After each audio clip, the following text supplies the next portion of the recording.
उन लड़कों ने मुझे बहुत ज़्यादा पैसे दिए और एक रात के लिए ले गए।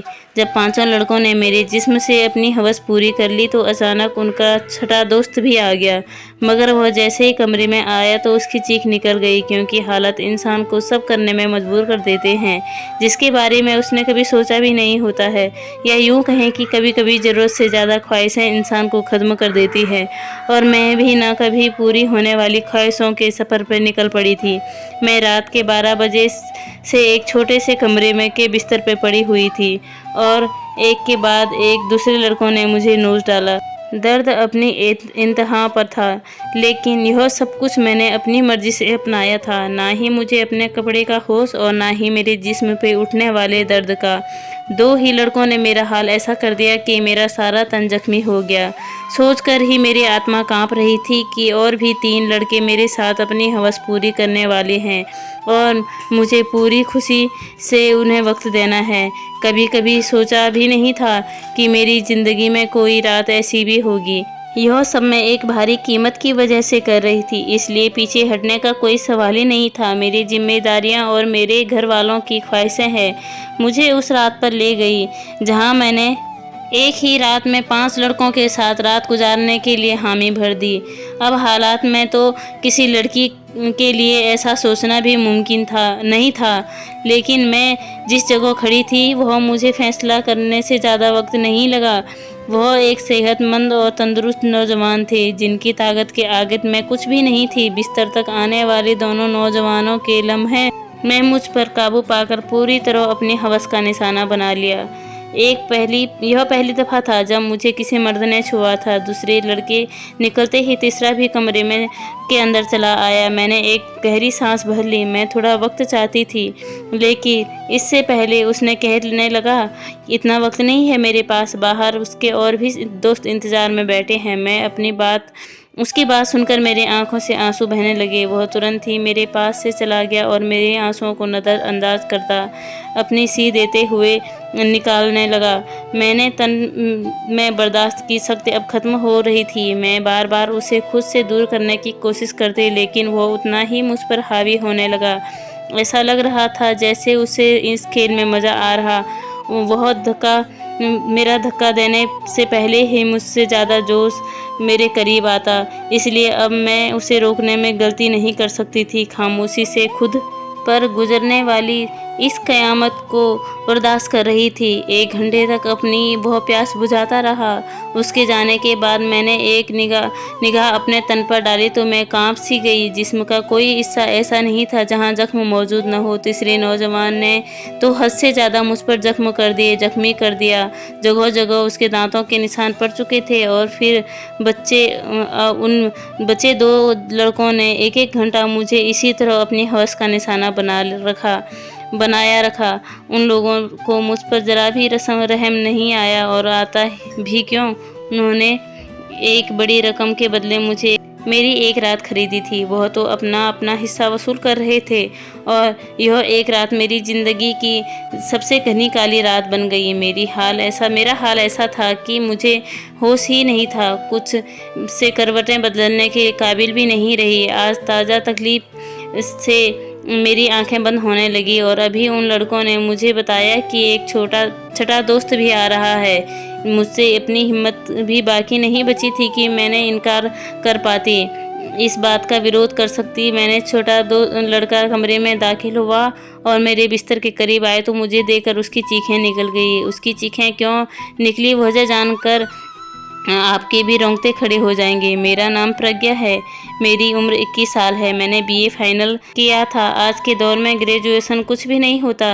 लोग बीएड करके भी घर में पड़े रहते हैं। इस बात का अंदाज़ा मुझे तब हुआ जब मैं नौकरी की तलाश के लिए निकली। हर कंपनी में नौजवानों की एक बड़ी सी कतार होती जो अपनी बारी का इंतज़ार में थे। फिर मुझ जैसी लड़की को नौकरी कहाँ मिलती जिसके पास न कोई तजुर्बा था और ना ही कोई डिग्री। नौकरी करना मेरी बहुत ही बड़ी ज़रूरत ज़रूरत बन गई थी, क्योंकि पिताजी के देहांत के बाद मेरी कमर ही टूट गई। पापा अकेले कमाने वाले थे। हम 3 बहनें थीं और किसी की शादी भी नहीं हुई थी। पढ़ी लिखी सिर्फ मैं ही थी, इसलिए कमाने की जिम्मेदारी सिर्फ मेरी ही थी। घर से बाहर निकली तो मुझे होश ठिकाने आ गए। मैं तो बाहर की दुनिया को बहुत आसान समझ रही थी। अब मुझे समझ आ गया कि मेरे पिताजी कितने जतन से के बाद भी हमें रोटी खिलाते थे। मैं हमेशा अपने पिताजी से नाराज़ रहती थी कि हमारी पूरी ज़रूरतें नहीं करते। मेरी नाराज़गी पर पापा का चेहरा हमेशा उतर जाता और वह मुझे बहुत प्यार से कहते, प्रज्ञा बेटी, एक दिन तेरी किस्मत भी ज़रूर बदलेगी, तेरे भाग भी खुल जाएंगे। लेकिन मुझे तो दिन प्रतिदिन अपनी किस्मत नज़र नहीं आती। एक दिन पिताजी नींद में ही ईश्वर के पास चले गए। जब मुझे फिर यह आँख खुली तो मेरे पिताजी हमारे बीच नहीं। तब हमें इस बात का एहसास हुआ कि मेरे पिता हमारे लिए कितने अहम थे। जब तक हमारे सर पर मौजूद थे, कम से कम दुनिया की बुरी नज़रें और रोटी जैसी बुनियादी ज़रूरतें हम वंचित नहीं थे। बाबा के निधन के बाद कुछ दिन तक तो आस पड़ोस वालों ने हमारी मदद की थी, लेकिन आज के दौर में कौन किसी का पेट पाल सकता है। और खानदान वालों ने तो हमारी मदद की, लेकिन आहिस्ता आहिस्ता सभी लोग अपनी ज़िंदगी में बिजी हो गए। मजबूरन मुझे भी नौकरी की तलाश के लिए घर से निकलना पड़ा और मुझे समझ में आ गया कि औरतों के लिए बाहर की दुनिया किसी कदर मुश्किल है। किसी भी कंपनी में मुझे नौकरी नहीं मिली। हर कंपनी से बाहर हजारों नौजवान खड़े रहते थे। मैं स्कूलों के चक्कर लगाने शुरू कर दिए। मैं आधा दिन से भी ज़्यादा काम करने के बदले 6,000 मिलते थे, जिसमें घर की बिजली ही चुका पाती। इसमें भी हर स्कूल वाले मुझे मेरा तजुर्बा पूछते ही मेरा मुंह खाली रह जाता। बहुत तलाश करने के बावजूद भी कोई नौकरी नहीं मिली। तो मेरी एक दोस्त के भाई के ज़रिए मुझे एक पिज़्ज़ा हाउस में वेटर की नौकरी मिली। यह शहर के भीड़-भाड़ इलाके में बना हुआ पिज़्ज़ा हाउस। मर्दों से बहुत ज़्यादा भीड़ लगी रहती थी। काले रंग के फाइडिंगदार पेंट को मेरे हवाले कर दिया गया था, जिस पर पिज़्ज़ा हाउस का नाम लिखा था, और मुझे अगले दिन नौकरी पर बुला लिया गया था। उसे नौकरी के लिए बड़े अजीब से काम थे जो मुझे पूरे करने थे। उन्हें एक मॉडर्न सी लड़की वेटर के नाम पर चाहिए थी, जिसमें छोटे छोटे बाल कंधों पर फैले हुए और बहुत सारा मेकअप इसके डाइनिंग हॉल में खड़ी हो। मैं यूनिफॉर्म अपने बैग में डालकर वापस घर लौट आई। मैं अभी तक फैसला नहीं ले पाई कि मुझे यह नौकरी करनी भी है या नहीं, क्योंकि यह मेरे लिए बहुत मुश्किल काम था। बाबा की मौजूदगी में कभी बिना ज़रूरी घर से बाहर निकलने की नौबत भी नहीं आई, और आज पिज़्ज़ा हाउस में इतने सारे मर्दों के बीच अपने तंग कपड़े पहन कर खड़े होना मेरे लिए घुटन भरा काम था। मगर भूख इंसान को सब कुछ करा देती। मैं वहाँ से घर आई और मेरी माँ दरवाजे पर खड़ी मुझे देखकर उसकी आंखों से आंसू आ गए। मैंने माँ से कहा, माँ, वो दरवाजे पर क्यों खड़ी है? वो रोते हुए कहने लगी, बेटा, बिजली के मीटर वाले आए थे, उन्होंने हमारी बिजली काट दी। माँ की बात सुनकर मेरा दिल धक से बैठ गया। गर्मी जोरों पर थी। ऐसे में बिना बिजली के गुजारा करना मुश्किल था, लेकिन पिछले 2 महीने से हम बिल नहीं चुका पाए थे और शायद इसलिए हमारी बिजली काट दी गई। माँ के आंसुओं में मेरे लिए फैसला लेने में बहुत आसान कर दिया। माँ के आंसुओं पहुँचते मैंने बता दिया, मुझे एक अच्छी जगह नौकरी मिली है, कल से मुझे नौकरी पर जाना है। माँ ने मेरे सर पर हाथ रखकर कहा, अब तू ही हमारा सहारा है, अब तुम्हें ही अपनी दोनों बहनों की शादी करानी है। मैं घर की जिम्मेदारी मेरे कंधों पे डाल दी थी। मैं सोच रही थी कि मैं यह जिम्मेदारी कैसे निभाऊंगी, लेकिन मुझे यह फ़र्ज़ निभाना था। माँ पूछ रही थी कि मुझे नौकरी कहाँ मिली है, लेकिन मैं उन्हें नहीं बताना चाहती थी कि मुझे नौकरी कहाँ मिली, इसलिए मैंने हाँ में सर हिला दिया। मैंने कहा, बहुत बड़ी कंपनी है, मुझे नौकरी मिल गई है। मेरी नौकरी का वक्त दोपहर 2 बजे से और रात के 11 बजे तक है। यह बात मैं बड़ी मुश्किल से माँ को बताई। मेरी नौकरी का वक्त जानकर वो हैरत में आ गई और मुझे देखने लगी। यह कौन सी कंपनी है जहाँ यह वक्त पर काम पर बुलाए जाते हैं? मैं झूठ कह दिया कि यह एक मल्टीनेशनल कंपनी है जो 24 घंटे चलती है। इस वक्त में हमें पैसों की इतनी ज़रूरत थी कि माँ ने मेरे आगे अब कोई और सवाल नहीं किया। मुझे तरक्की की ढेर सारी दुआएं दी, बात की ढेर सारी दुआएं दी और अगली सुबह 2 बजे ही पिज़्ज़ा हाउस के लिए रवाना हो गई। मुझे क्या खबर थी कि यहाँ से मेरी किस्मत मुझे कहाँ लेके जाएगी। मैंने अपना यूनिफॉर्म पिज़्ज़ा हाउस में जाकर बदल लिया। मैनेजर ने मुझे पिज़्ज़ा हाउस के दरवाजे के करीब खड़ा कर दिया और कहने लगे, आज तुम्हारा पहला दिन है, इसलिए तुम यहाँ आते जाते लोगों का वेलकम करोगी। और गुस्सा होकर कहा कि यह कैसा मुंह उठाकर आई हो, जाओ अब पहले मेकअप करो। मैनेजर की बात सुनकर मैं शर्मिंदा हो गई, क्योंकि मेरे पास मेकअप ही नहीं था। वहाँ मौजूद एक दूसरी लड़की ने अपने मेकअप से मुझे गहरी सुर्खी लगाई और बड़ी तेज़ से मेरे चेहरे पर अपना हाथ चला रही थी। उसके बाद जब मैं आईने में खुद को देखा तो मैं हैरान रह गई। मुझे मालूम था कि वरना यहाँ पे काम करने वाले तो बहुत ही लोग मिल जाते। मैं खूबसूरत हूँ, मेरा रंग भी बहुत साफ है, लेकिन थोड़े से मेकअप के बाद पूरी तरह निखर गई। मैं खुद को आईने में देख रही थी जब वह लड़की कहने लगी कि यह खूबसूरत देखकर तो काम दिया जाता है। मैं जान गई थी यहाँ नौकरी मुझे मेरी काबिलियत पर नहीं की वजह से नहीं, बल्कि मेरी खूबसूरती की वजह से मिली है। नौकरी का यह पहला दिन मेरे लिए बहुत भारी था। मैं 3 बजे से दरवाजे पर खड़ी आने जाने वाले मर्द और औरतों का वेलकम कर रही थी। या औरतों की तादाद कम थी और ज़्यादातर मर्द ही आते। रात तक मेरे पैरों में बहुत तेज़ दर्द हो चुका और अभी मुझे वापस बसों के धक्के खाते हुए घर पहुंचना था। 12 बजे के करीब मैं घर पहुंची। माँ मेरे इंतज़ार में जाग रही थी। मैंने माँ के साथ बैठकर खाना खाया और फ़ौरन ही बिस्तर पर लेट गई। मुझे पापा की बहुत याद आ रही थी। पापा मेरे सबसे ज़्यादा नखरे उठाया करते थे, फिर भी मैं हमेशा उनसे किसी न किसी बात पर रूठ जाती। पैरों की तकलीफ़ें तड़पते तड़पते मैं कब नींद में आ गई मुझे पता ही नहीं चला। अगले दिन मैं फिर 2 बजे के करीब घर से निकल गई। आज मुझे दरवाजे के पास खड़ा नहीं किया गया, बल्कि ऑर्डर लेने का काम दिया गया। यह काम मुझे थोड़ा सा आसान लगा, लेकिन कुछ ही देर में अंदाज़ा हो गया कि यह काम बहुत ही आसान नहीं था। मैं जिसके पास भी ऑर्डर लेने के लिए जाती उसने अक्सर मर्द मुझे सर से पाँव तक देखते और मुस्कुराते बदले में मुझे भी मुस्कुराहट जाहिर करनी पड़ती, क्योंकि यह मेरी नौकरी का नियम था। जानबूझकर ऑर्डर देने में काफ़ी वक्त लगाते और सर कभी कभी तो ऑर्डर देते वक्त इस कदर करीब आ जाते कि मेरा सांस रुकने लगता। यह पिज़्ज़ा हाउस मुझ जैसे वेटर की वजह से ही चल रहा था। इस बात का अब मुझे अच्छी तरह से अंदाज़ा हो गया कि यहाँ आने वाले ज़्यादातर मर्द लड़कियों की वजह से ही आते हैं। दिन तेज़ी से गुजर रहे थे और मुझे यह नौकरी करते करते 1 महीना हो गया। उसे 1 हफ्ते में काफ़ी कुछ ऐसा हुआ जो मेरे लिए बहुत अजीब था। मर्दों की अजीब अजीब निगाहें, ऑर्डर देने के बहाने करीब आना और डबल मीनिंग शब्दों का तबादला करना। लेकिन उसे नौकरी से सबसे अच्छी बात यह थी कि तनख्वाह से हटकर 1 महीने में टिप में काफ़ी अच्छा पैसा जमा हो गया। मैं उन पैसों से बिजली का बिल पे किया और आहिस्ता आहिस्ता मैं पिज़्ज़ा हाउस के माहौल में आदी होती जा रही थी। 5 लड़के रोज़ ही शाम के वक्त पिज़्ज़ा हाउस आते और सबसे कोने वाली टेबल पर बैठ जाते। वह टेबल मेरे ही हिस्से में थी और रोज़ाना मैं ही उनके पास ऑर्डर लेने के लिए जाती। वह पाँचों को 24 या 25 साल के नौजवान थे जो मुझे गहरी निगाहों से देखा करते। आज भी मैं उनके पास ऑर्डर लेने के लिए गई तो उनमें से एक ने पूछने, तुम यहाँ बहुत मजबूरी में नौकरी करती हो ना? मैंने कहा हाँ। उसने फ़ौरन ही अपना कार्ड निकालकर मेरे आगे रखा और कहने लगा, तुम बहुत ही शरीफ लड़की लगती हो। अगर किसी भी मदद की ज़रूरत पड़े तो याद कर लेना। बिना सोचे समझे मैंने वह कार्ड उठाकर अपने कोट की जेब में रख दिया और वह मुस्कुरा कर उठा। उसके बाद यह सिलसिला रोज़ चल पड़ा।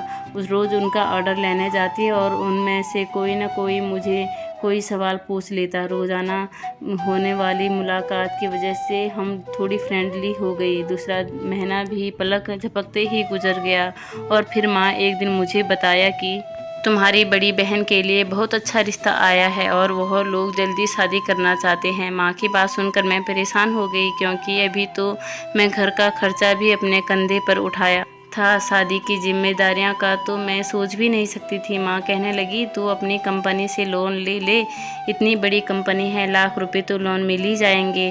तो तेरी बहन की अच्छे से शादी हो जाएगी। मेरी बड़ी बहन को 27 साल की हो रही थी और माँ उसकी तरफ से बहुत परेशान थी। लेकिन अब मैं माँ को क्या बताती कि मैं पिज़्ज़ा हाउस के मामले से नौकरी कर रही थी। लाख रुपए मुझे कहाँ से मिले थे? मैंने माँ की बात का कोई जवाब नहीं दिया, लेकिन मन माँ की आंखों से मुझे चमकती हुई उम्मीद नज़र आ रही थी, साफ दिखाई दे रही थी। माँ को यकीन था कि मुझे कंपनी से लोन मिल जाएगा। मैं सोच ही रही थी कि मैं झूठ ने मुझे कहाँ लाकर फंसा दिया। अगले दिन मैं नौकरी की भारी सारा वक्त परेशान रही और यह बात मेरी साथ काम करने वाली लड़की ने नोट कर ली। वह मुझसे कहने लगी कि क्या बात है प्रज्ञा, आज तुम बहुत ज़्यादा परेशान लग रही हो। मैंने उसे बताया कि बड़ी बहन की शादी करनी है और मेरे पास बिल्कुल भी पैसे नहीं है। मेरी बात सुनकर वह कहने लगी, तो इतना खर्च करने की क्या ज़रूरत है, सादगी से विदा कर दो। उसकी बात सुनकर मैं सोच में पड़ गई। वह ठीक ही तो कह रही थी, इतना मसला बनाने की ज़रूरत ही क्या थी। घर आकर मैं माँ को यह मशवरा कर ली कि और सादगी से बहन की विदाई करते हैं। लेकिन माँ कहने लगी कि हर किसी को अपने मसलों की जानकारी नहीं है। लड़के वाले ने पहले ही दहेज के नाम पर एक लंबी लिस्ट थमा दी और घर में खाली हाथ तेरी बहन को विदा तो नहीं कर सकती। उसके ससुराल वाले सारी ज़िंदगी उसे बातें सुनाते रहेंगे। माँ की बात सुनकर मुझे गुस्सा आ गया और मैंने कहा कि ऐसी जगह दीदी की शादी करने की ज़रूरत ही क्या है। मेरी बात सुनकर माँ नाराज़ हो गई और कहने लगी, न जाने कैसे तैसे करके तेरी बहन के लिए एक अच्छी जगह से रिश्ता आया है और तू इसमें भी नुक्स निकाल रही है। अगर आज तेरा बाप जिंदा होता तो मुझे तेरी ज़रूरत नहीं पड़ती। उनकी बात से मेरा दिल दुख गया और वह ठीक ही कह रही थी कि अगर पापा जिंदा होते तो उनकी मिन्नतें कहाँ करनी पड़ती। वे खुद अपनी बेटी के लिए कैसे भी अपनी करके रकम जमा कर लेते। माँ की आंखों में तो हर किसी भी तरह पैसे जमा ही कर लेते। मैं माँ के गले से लगाया और उनसे वादा कर लिया कि मैं जल्दी पैसों का इंतज़ाम कर लूँगी। मैं खुद भी नहीं जानती थी कि इतने सारे पैसे मुझे कहाँ से मिलेंगे। बाप का साया वाकई औलाद के लिए बहुत बड़ा आशीर्वाद होता है। वह अपनी जान पर खेल कर भी अपनी औलाद की ज़िंदगी के लिए सारे सुख देता है और मेरे लिए अपने बाप की जगह लेना बहुत ही मुश्किल था। दिन यूं ही परेशानी में गुजर रही थे। मैंने पिज़्ज़ा हाउस में मैनेजर से पैसों की बात की भी थी, लेकिन मेरी बात सुनकर जिन नज़रों से उन्होंने मुझे देखा था, मैं खुद ही ज़मीन पर गिर गई। वो लड़के अभी रोज़ाना पिज़्ज़ा हाउस आते। मैं उनका ऑर्डर लेने गई तो उनमें से एक कहने लगा, क्या बात है, आज तो आपका चेहरा बिल्कुल ही उतरा हुआ। उनकी बात सुनकर न जाने क्यों मेरी आंखों में आंसू आ गए। वो बार बार पूछने लगा कि मैं उससे अपनी परेशानी बताऊं। न चाहते हुए मैंने उसे अपनी परेशानी बता दी, क्योंकि मुझे भी किसी ऐसे इंसान की तलाश थी जिसके आगे मैं खुलकर अपना दर्द बयां कर सकूं। मेरी बात सुनकर उनके चेहरे पर मुस्कुराहट आ गई और वो कहने लगी, इतनी सी छोटी सी बात के लिए आप इस कदर परेशान हैं। हमने आपको अपना कार्ड इसलिए दिया था कि आप हमें याद कर सकें। मैं हैरत से उनको देखने लगी। मैं ये सोच भी नहीं सकती थी कि वो 5 अजनबी लड़के मुझे पैसे दे सकते हैं, लेकिन उन 5 ने फ़ौरन ही मुझे 1 लाख रुपए की ऑफ़र कर दी। मैं उनकी तरफ देख रही थी। वो कहने लगे, 1 लाख देना उनके लिए कोई बड़ी बात नहीं है, लेकिन मुझे भी उनके बदले कुछ चाहिए। उनकी बात सुनकर मैं ठिठक गई। उन लड़कों ने मुझसे क्या काम हो सकता है, ये बात मुझे समझने में मुझे ज़्यादा देर नहीं लगी। मैं फ़ौरन ही घबरा कर कहा, मैं एक शरीफ घराने से संबंध रखती हूँ और मैं कोई गलत काम नहीं करना चाहती। वो हंसकर कहने लगी, हमने सिर्फ पेशकश की है, कबूल करना या ना करना आपकी मर्जी है, लेकिन आज के दौर में आपको कौन देगा, चाहे वो आपका करीबी रिश्तेदार क्यों ना हो। बात तो उनकी बिल्कुल ठीक थी, लेकिन मैं अपनी इज्जत गिरवी नहीं रख सकती थी, इसलिए मैंने उन्हें साफ साफ इनकार कर दिया। मैं हालात से पूरी तरह थक चुकी थी और ऐसे ही थकी हारी जब लौटकर घर आई तो मेरी माँ और बहन मेरा इंतज़ार में थी। माँ ने बताया कि दीदी के ससुराल वाले 1 महीने बाद ही शादी की बात कर रहे हैं और वह दीदी के साथ साथ छोटी का भी रिश्ता तय करना चाहते हैं और इसी तरह एक खर्चे में दोनों शादियाँ हो जाएगी। छोटी के रिश्ते का वक्त सुनकर मेरी जान निकल गई। पैसों का कोई इंतज़ाम नहीं हो सकता और माँ मुझे उम्मीदें बांधी बैठी थी। मैंने एक नज़र अपनी दीदी के चेहरे पर डाली, जहाँ बहुत समय बाद खुशी की रौनक नज़र आ रही थी। फिर मैं भी दीदी के ससुराल वालों से मिली। वह लोग वाकई बहुत अच्छे लोग थे, लेकिन आज के दौर में सादगी और बगैर दहेज के कौन दूल्हा विदा करता है। वह भी इसी समाज में रहने वाले थे। मैं अपनी बहनों की खुशी को हमेशा कायम देखना चाहती थी। मेरी माँ से कहा कि आप शादी की तारीख पक्की कर दें, पैसे का इंतज़ाम हो जाएगा। मेरी बात सुनकर तो घर में खुशी की लहर दौड़ पड़ी, मगर वह लोग इस बात से बेखबर थे कि यह खुशी उन्हें मेरी बर्बादी के बदले हासिल होने वाली थी। अगले दिन मैंने पाँच लड़कों से हामी भर ली। वह मुस्कुरा कर कहने लगे, हम जानते थे कि आप ज़रूर मान जाएंगी। उन पाँचों ने एक रात के लिए मुझे अपने साथ ले जाने की बात की थी। मैंने माँ को बता दिया कि साल के आखिरी की वजह से कंपनी में बहुत काम है और मुझे एक रात कंपनी में ही गुजारनी होगी। कंपनी से मेरा लोन मंजूर कर दिया, इसलिए मुझे उनकी बात मानने की मंजूरी करनी होगी।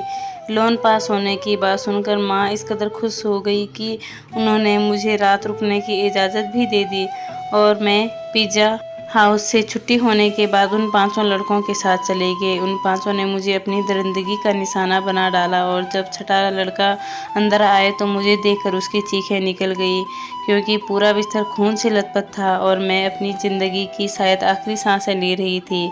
उसने तुरंत ही मुझे अपनी बाजुओं में उठाया और गाड़ी में डालकर एक छोटे से अस्पताल में ले गया, जहाँ शायद उसका कोई जानने वाला ही डॉक्टर था। कई घंटे आईसीयू में रखने के बाद मेरी हालत कुछ बेहतर हुई, लेकिन मेरा जख्मी तन मेरी बर्बादी की गवाही दे रहा था। वह लड़का उन पाँचों का ही दोस्त था, लेकिन उसके अंदर इंसानियत अभी भी बाकी थी और उससे मुझ पर रहम आ गया, वरना शायद मैं उसी बिस्तर में दम तोड़ देती। मेरी माँ को फ़ोन करके बताया कि मेरी कंपनी से छुट्टी नहीं हुई है। उस लड़के ने अस्पताल का सारा खर्चा खुद ही उठाया और अपने दोस्तों को लाख रुपए लेकर मुझे दिए। और वह पाँचों बहुत ही अमीर कारोबारी लोगों के बेटे थे, जो चाहते थे तो बगैर मुझे बर्बाद किए भी मेरी मदद कर सकते थे। मेरे ठीक होने पर मुझे अस्पताल से छुट्टी मिल गई और रकम मेरे हाथ में आ गई, लेकिन अब कुछ भी पहले जैसा नहीं रहा।